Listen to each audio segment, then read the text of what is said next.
Hello, this is John with Going Mobile. Today we are heading out to do some wheel seals on a trailer. I'm just going to walk you guys through some of the things to look forward to on doing wheel seals and some of the tools you're going to need. Yes.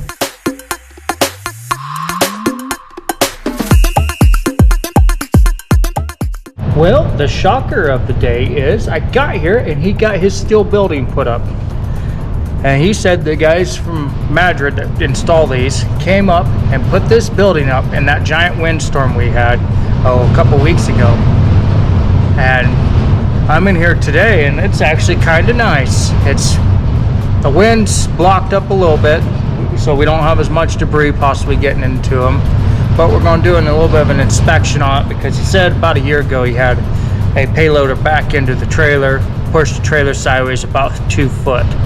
So we're going to inspect, kind of take a look, make sure the hubs are kind of correct. And I don't have an actual lathe here to spin the hub to make sure it's true. So what we do is we make sure the bearing's secured as we tear it apart, and we're going to just rotate it with a chalk mark and see if it's wobbling any. I've run into this a couple times with some of these hubs, aluminum and steel, where they get warped over time or from an accident. So we're going to see what we got here. We're going to pull this apart and reseal it, and hopefully everything's good. So I'm going to put you guys on fast forward after I get everything situated and get this hub pulled off here. But this is what we got. You guys can see this.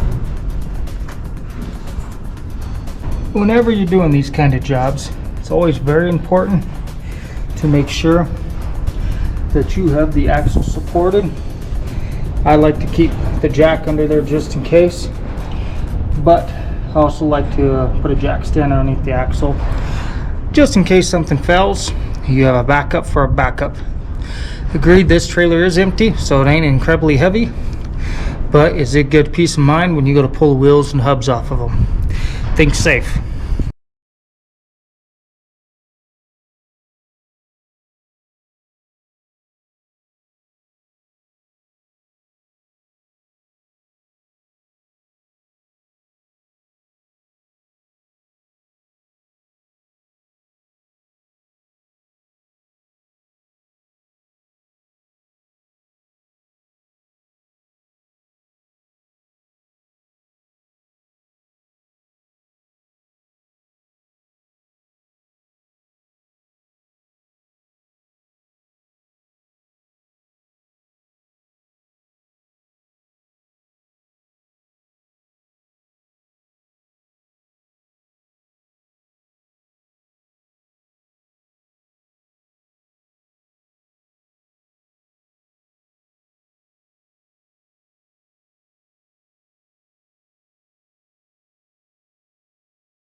Well, now you guys all see how to set one of these wheels back in.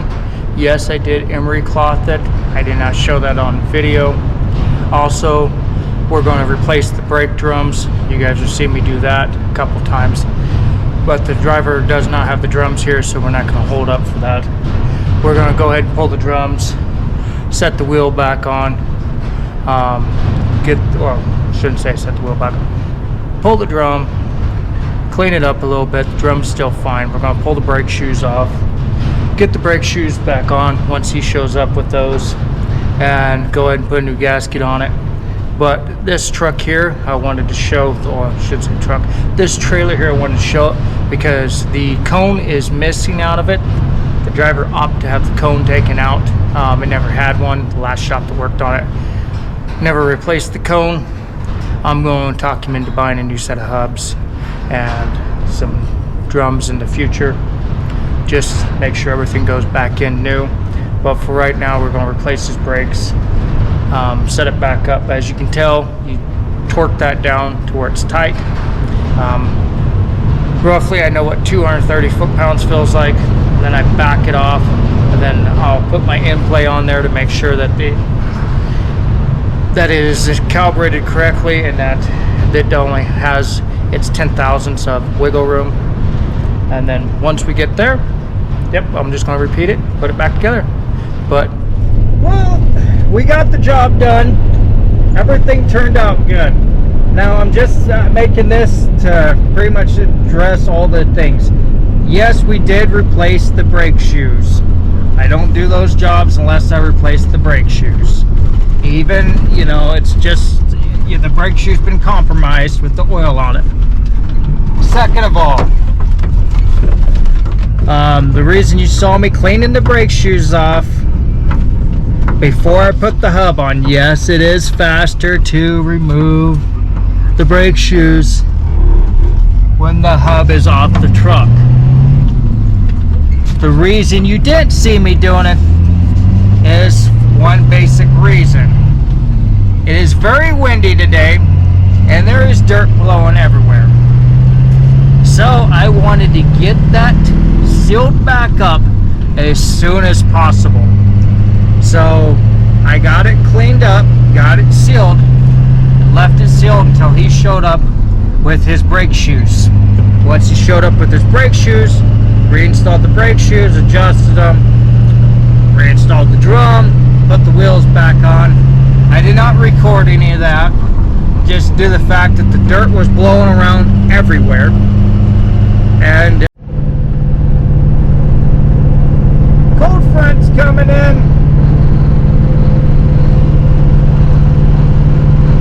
About time to get the winter gear back out. We're not into spring fully yet.